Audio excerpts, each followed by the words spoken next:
इस सीरीज के डे 5 में आप सबका एक बार फिर से स्वागत है। अब तक हमने जो भी फीचर पिछले वीडियो में बनाए थे, आज उन सब का डाटा एनालिसिस करने की बारी है, जो कि आज की इस वीडियो में हम लोग करने वाले हैं। फीचर सिलेक्शन मेथड्स हम लोग देखेंगे, कौन कौन से मेथड्स हम यूज करेंगे, कोरिलेशन एनालिसिस करेंगे और देखेंगे कि फीचर्स में एक दूसरे के साथ क्या कोरिलेशन है और हर एक फीचर का इंडिविजुअली क्या कोरिलेशन है टारगेट वेरिएबल के साथ। उसके बाद वहां से कौन से फीचर्स हम सिलेक्ट करते हैं वो भी देखेंगे। मतलब एक बार कोरिलेशन एनालिसिस कर लिया हमने, उसके बाद कोरिलेशन से हम कौन कौन से फीचर को सिलेक्ट करेंगे वो भी देख लेंगे और उसके बाद हम बहुत सारे प्लॉट्स एंड विजुअलाइजेशन देखेंगे और उसके माध्यम से हम लोग फीचर का टारगेट वेरिएबल के साथ क्या रिलेशन है वो हम समझने का ट्राई करेंगे। ठीक है, बहुत वीडियो इंटरेस्टिंग होने वाला है। जैसे कि यहाँ पर आप देख सकते हैं, मैंने वन हॉट इनकोडेड डाटा लिया है। इसके इतने सारे कॉलम्स हैं। यहाँ पर सारे कॉलम्स तो काम के नहीं होने वाले हैं हमारे पास, तो हमें कुछ कॉलम्स को ड्रॉप करना पड़ेगा। तो मैंने लिस्ट बना लिया है कि कौन कौन से कॉलम को हम ड्रॉप करने वाले हैं, जो कि हमारे बिल्कुल भी काम का नहीं है। जैसे आईडी हमारे काम का नहीं है, रेस्टोरेंट लैटिट्यूड लॉन्गिट्यूड काम का नहीं है, डिलीवरी लोकेशन लैटिट्यूड लॉन्गिट्यूड काम का नहीं है, ऑर्डर डेट टाइम काम का नहीं है, टाइम ऑर्डर पिक काम का नहीं है, ईयर भी काम का नहीं है क्योंकि शायद 2022 का ही डाटा है, तो ये भी हमारे काम का नहीं है। तो यहाँ से मैंने क्या किया, ड्रॉप का यूज़ करके यहाँ पर मैंने एक फाइनल डाटा नाम का एक डाटा फ्रेम बना लिया है। ठीक है, और इसमें मैंने ये सारे फालतू कॉलम जो मुझे नहीं चाहिए मैंने उसको उड़ा दिया है। अब देखिए यहाँ पर मैं क्या कर रहा हूँ, मेरे मॉडल में कोई भी ऐसा फीचर काम का नहीं आएगा जिसका वेरिएंस 0 हो। वेरिएंस 0 करने का मतलब है कि वो वैल्यू जो है, वो फीचर जो है बेसिकली पूरा कांस्टेंट हो। हर एक ऑब्जर्वेशन में वो उस फीचर का वैल्यू कांस्टेंट आ रहा है, उससे फीचर कोई काम का नहीं रहने वाला है। क्योंकि अगर टाइम टेकन अगर 20 मिनट है या टाइम टेकन 50 मिनट है, टाइम टेकन 60 मिनट है या टाइम टेकन 5 मिनट है, हमारा वो फीचर का वैल्यू कांस्टेंट ही रहेगा। तो इसका क्या मतलब हुआ, इसका मतलब ये हुआ कि वो फीचर कुछ एक्सप्लेन ही नहीं कर पा रहा है कि उस फीचर का वैल्यू क्या होगा, कि टाइम उसका टाइम टेकन जो हमारा टारगेट वेरिएबल है वो इतना होगा, तो कुछ एक्सप्लेन कर ही नहीं पा रहा है। मतलब उस फीचर का वेरिएंस 0 है, तो हमें वैसे वेरिएबल को उखाड़ के फेंकना होगा क्योंकि वो कोई काम का नहीं है हमारे फीचर। तो वेरिएंस का रिलेशन क्या है, स्टैंडर्ड डेविएशन के साथ। तो स्टैंडर्ड डेविएशन अगर 0 है तो इसका मतलब वेरिएंस भी 0 है। तो इसलिए मैंने क्या किया, यहाँ पर स्टैंडर्ड डेविएशन निकाल लिया है। स्टैंडर्ड डेविएशन निकालने के बाद जहाँ पर भी स्टैंडर्ड डेविएशन 0 आ रहा है मैंने उसका लिस्ट बना लिया। तो ये 4 वेरिएबल जो आपको यहाँ पर दिख रहा होगा, 4 फीचर जो दिख रहा होगा, उसका वेरिएंस 0 है, तो हम फाइनली इसको भी हटा देंगे। तो फाइनल डाटा 2 नाम का बना लिया है। फाइनल डाटा में से मैंने पहले ही कुछ कॉलम्स हटा लिए थे और उसके बाद अभी यहाँ पर 4 कॉलम्स और हटा रहा हूँ मैं, हटा दिया। उसके बाद यहाँ पर मैंने बस 2 अलग अलग लिस्ट बना ली, जिसमें मेरे एक लिस्ट में सिर्फ टारगेट फीचर है और दूसरे में टारगेट फीचर को छोड़ के जो भी इंडिपेंडेंट फीचर्स है, बेसिकली जो एक्स है मेरा, वो यहाँ पर रहने वाला फीचर्स में। अब देखते हैं कोरिलेशन। तो कोरिलेशन का ये सिंपल सा फॉर्मूला है। अगर हमें किसी भी 2 कॉलम के बीच में कोरिलेशन निकालना है तो उसके लिए ये फॉर्मूला है। मतलब हर एक एक्स आई यहाँ पर क्या है, हर एक ऑब्जर्वेशन, और एक्स बार जो दिया हुआ है वो है उस ऑब्जर्वेशन का, उस पार्टिकुलर फीचर का जो है पर्टिकुलर कॉलम का मीन वैल्यू है। तो X I minus X bar into Y I minus Y bar divided by square root of X I minus X bar का square into Y I minus Y bar का square. मतलब ये दोनों का individual सम और then multiply. ये equation आप अच्छी तरह से समझ रहे होंगे। ठीक है, यहाँ पर क्या किया हुआ है, 2 कॉलम्स दिए हुए हैं और 2 कॉलम में से हर एक ऑब्जर्वेशन में से उसके मीन को माइनस किया हुआ है। फिर दूसरे कॉलम का भी हर एक ऑब्जर्वेशन में से उसके मीन को माइनस किया हुआ है। वो न्यूमरेटर में वो निकालने के बाद दोनों का मल्टीप्लाई किया हुआ है और डिनोमिनेटर में वो लोग वो सारे का स्क्वायर का सम लेके, हर एक ऑब्जर्वेशन का जो डिफरेंस आ रहा है वो स्क्वायर का सम लेके दोनों से मल्टीप्लाई किया हुआ है, फिर उसको डिवाइड किया हुआ है। तो वही कोरिलेशन होता है। यहाँ पर पाइथन में कोरिलेशन निकालने का डायरेक्ट फंक्शन है डॉट कोरिलेशन। अगर हम यूज करते हैं तो वो हमारा कोरिलेशन निकल के आ जाता है। तो सिमिलरली मैंने यहाँ पर वही किया, फाइनल डाटा 2 लिया है, उसमें से जो हमारा इंडिपेंडेंट फीचर है वो मैंने यहाँ पर लिया है और उसका कोरिलेशन निकाला है। ठीक है, उसके बाद मैंने क्या किया, देखिए यहाँ पर अगर मैं आपको कोरिलेशन दिखाऊं तो ये इतना बड़ा टेबल बन के आ रहा है। तो इसका मतलब क्या हुआ, डिलीवरी पर्सन एज का कोरिलेशन डिलीवरी पर्सन एज के साथ, डिलीवरी पर्सन रेटिंग के साथ, व्हीकल कंडीशन का, सबके साथ है ये। तो ये इतना बड़ा टेबल बन के आ रहा है, लेकिन हमें इतना बड़ा टेबल नहीं चाहिए। हमें क्या चाहिए, सिर्फ अपर ट्रायंगुलर मैट्रिक्स चाहिए। क्यों, क्योंकि यहाँ पे देखिए, मतलब एज के साथ एज का कोरिलेशन तो 1 होगा। तो जहाँ पे देखिए जैसे ये 1 हो गया, रेटिंग के साथ रेटिंग का 1 हो गया, तो ये जो डायगोनल में जितने भी होंगे डायगोनल में वो सारे 1 होंगे। तो ये आइदर डायगोनल का ऊपर और आइदर डायगोनल का नीचे है, दोनों बिल्कुल सेम ही होने वाला है। मतलब एज का रेटिंग के साथ जो कोरिलेशन है वही रेटिंग का एज के साथ होगा। तो बेहतर यही है कि कोई भी एक ही ले, या तो अपर ट्रायंगुलर है या तो लोअर ट्रायंगुलर है। तो मैंने यहाँ पर अपर ट्रायंगुलर लिया हुआ है, ठीक है। उसके लिए मैंने क्या किया है, np.try_u, इससे हमारा अपर ट्रायंगुलर मैट्रिक्स निकल जाएगा। सिर्फ कोरिलेशन का नहीं, किसी भी मैट्रिक्स का, किसी भी डाटा फ्रेम का अगर हमें अपर ट्रायंगुलर मैट्रिक्स निकालना है, एक डायगोनल जो दिया है, डायगोनल के ऊपर वाले जो वैल्यूज है उसका निकालना है, तो वो यहाँ पर निकल जाएगा और बाकी वैल्यू सारा वहाँ पर 0 हो जाएगा जो भी लोअर में है। तो इसको अगर मैं यहाँ पर देखना चाहूँ, देखिए बाकी सारा 0 हो गया और अपर ट्रायंगुलर मैट्रिक्स में ये सारा वैल्यूज अभी भी आ रहा है, लेकिन बाकी सारा 0 हो गया। यहाँ पे मैं यूज कर रहा हूँ ऊपर का जो डाटा फ्रेम, और उसके बाद मैं कोरिलेशन निकालने का हर एक फीचर का किसी दूसरे फीचर के साथ, बेसिकली मतलब किसी भी 2 फीचर का कॉम्बिनेशन का मैं कोरिलेशन चेक करने का ट्राई कर रहा हूँ। जैसे एज के साथ तो 1 ही होने वाला है। अब यहाँ पर मैं क्या कर रहा हूँ, मैंने डिक्शनरी बनाया है कोरिलेशन अंडरस्कोर डिक्शनरी। उसके बाद मैं यहाँ पर लूप चला रहा हूँ। ये इंडेक्स का पहले मैंने लूप चलाया है। जब मैं इंडेक्स का लूप चलाऊंगा तो ये सारे इंडेक्सेस जो हैं वो बन के आएंगे। उसके बाद मैं उस इंडेक्स में एक ब्लैंक डिक्शनरी डाल रहा हूँ। उसके बाद जैसे ही मेरा फर्स्ट इंडेक्स आ जाए, मतलब डिलीवरी % मेरा पहला इंडेक्स पे था यहाँ पर, उसके साथ मैं क्या करूँगा, बाकी जितने भी फीचर्स हैं इसको छोड़ के, एज को छोड़ के बाकी जितने भी फीचर हैं उनका क्या कोरिलेशन है मैं डिक्शनरी में सेव कर रहा हूँ। इसलिए मैंने यहाँ पर लिखा है कि फिर if index is not equal to column, मतलब अगर इंडेक्स और कॉलम दोनों बराबर नहीं है तो 1 ही आएगा, तो मुझे पता ही है। इसके बाद कोरिलेशन डिक्शनरी, यहाँ पर इंडेक्स पहले मैंने बनाया था, इंडेक्स ये की मैंने बनाया था, और उसके अंदर एक और डिक्शनरी है, इसलिए उस डिक्शनरी में मैं कॉलम का नाम डाल रहा हूँ। मतलब इंडेक्स को छोड़कर बाकी जितने भी कॉलम सभी आएंगे उनका क्या कोरिलेशन है। तो सिमिलरली वो सारे इंडेक्स पर रन करेगा, तो उससे क्या होगा, किसी भी पार्टिकुलर 2 कॉलम्स या 2 फीचर्स के बीच में क्या कोरिलेशन है वो हम वहाँ से निकाल लेंगे, और उसके बाद देखेंगे कि कोरिलेशन का कट ऑफ हमें क्या रखना है। तो कोरिलेशन डिक्शनरी मतलब डिलीवरी % एज हो गया पहला, उसका डिलीवरी % रेटिंग के साथ, उसका कंडीशन के साथ, डिलीवरी के साथ, ग्रुप 0 के साथ, ग्रुप 1 के साथ, ठीक है, ये सारे फीचर्स के साथ निकल गया। सिमिलरली रेटिंग का डिलीवरी % एज के साथ, रेटिंग का व्हीकल कंडीशन के साथ, वो सबके साथ किसी भी पार्टिकुलर 2 फीचर के कॉम्बिनेशन का क्या कोरिलेशन है वो यहाँ से बन के निकल रहा है। अब मैं क्या कर रहा हूँ, मैं उस कोरिलेशन डिक्शनरी का यहाँ पर यूज कर रहा हूँ। बेसिकली मैंने यहाँ पर लूप चलाया है।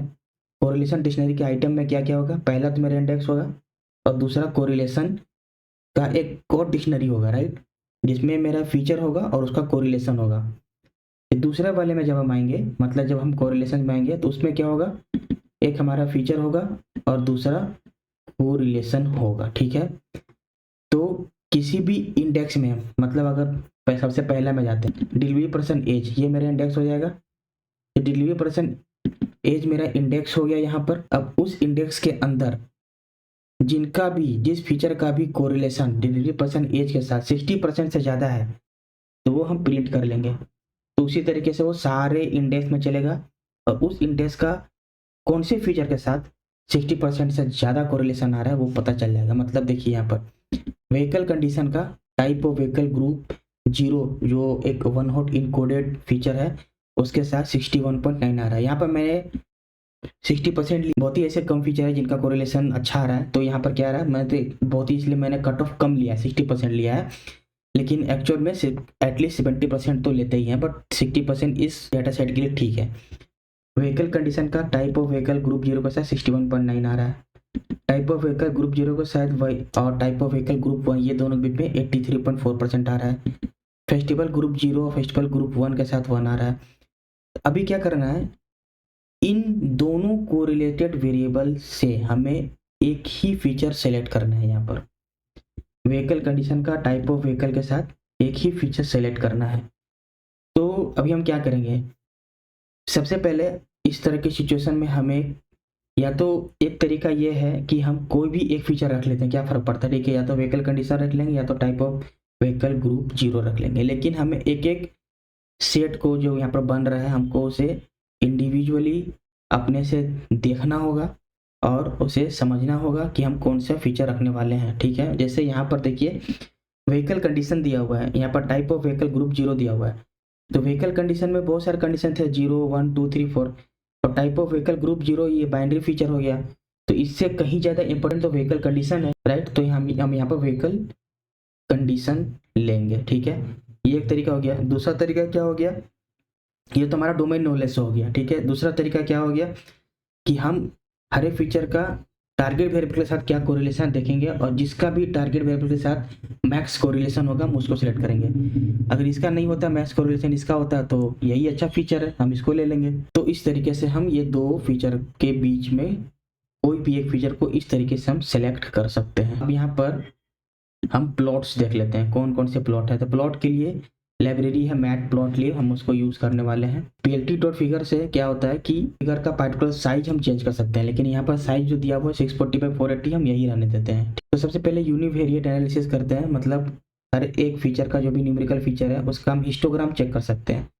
उससे क्या पता चलेगा, उससे हमें उस पर्टिकुलर फीचर का डिस्ट्रीब्यूशन पता चलेगा कि वो नॉर्मली डिस्ट्रीब्यूटेड है या स्क्यूड है। उससे भी हमारे मॉडल पे इफेक्ट पड़ता है, राइट।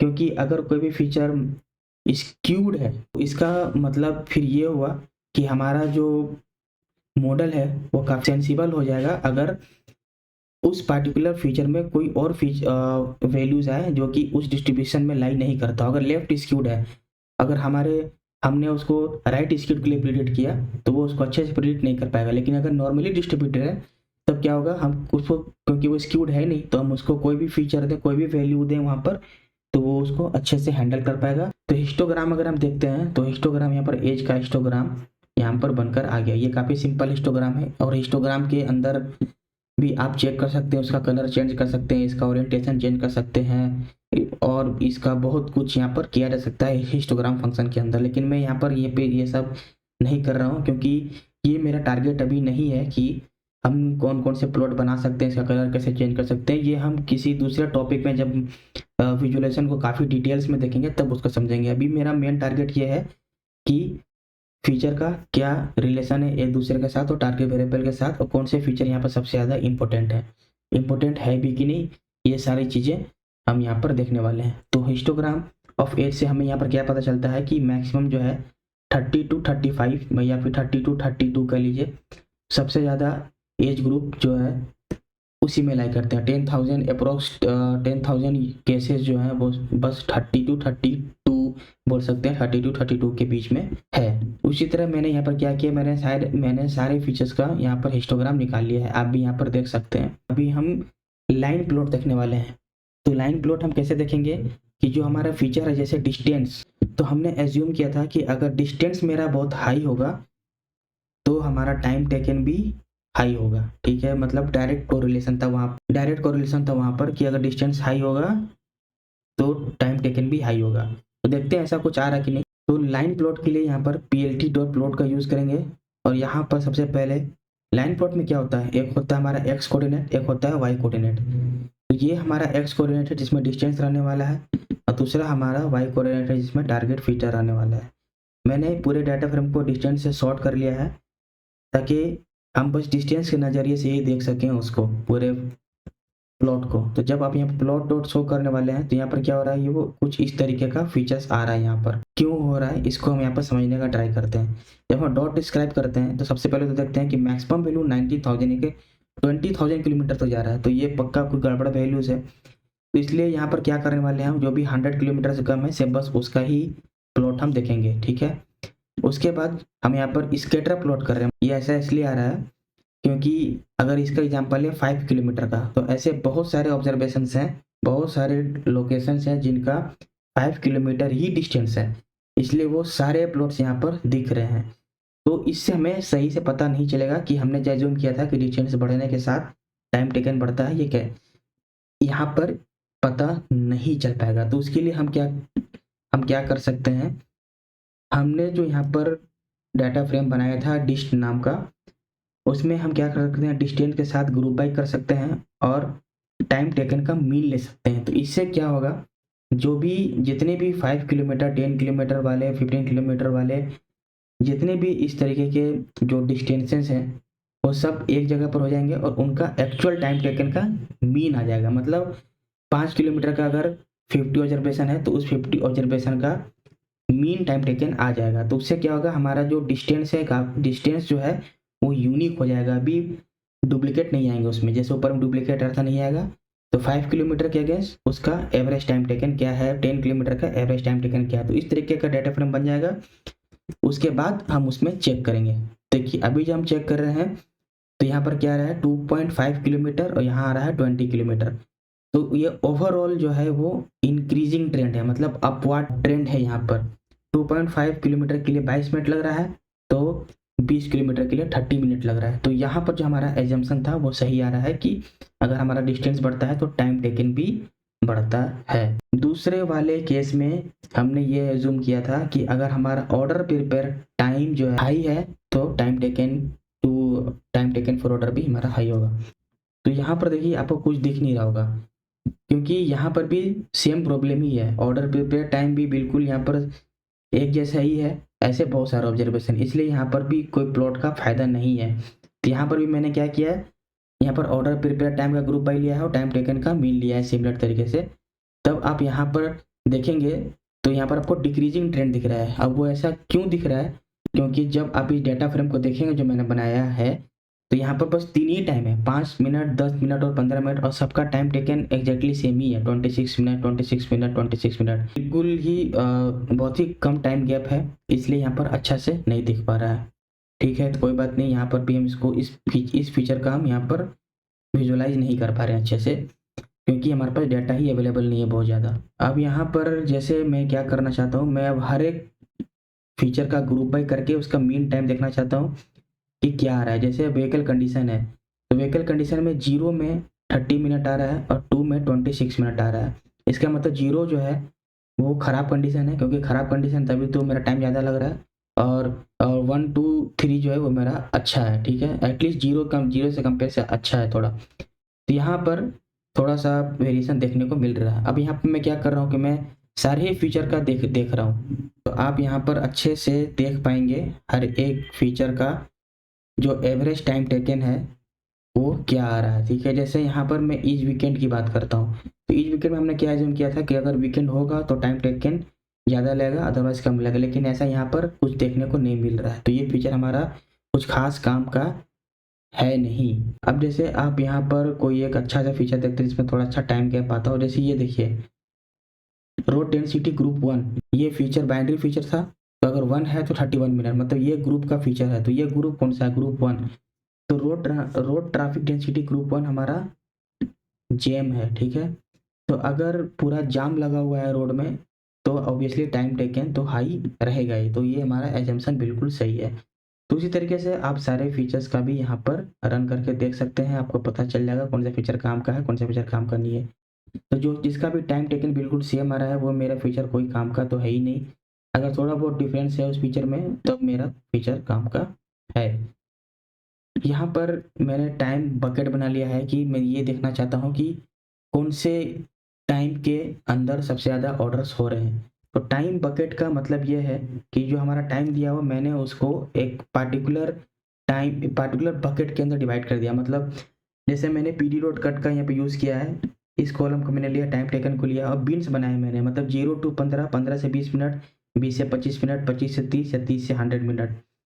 तो ये हर एक टाइम का वो जाकर चेक करेगा कि 0 से 15 के बीच में है तो वो उसको 0 से 15 असाइन कर देगा।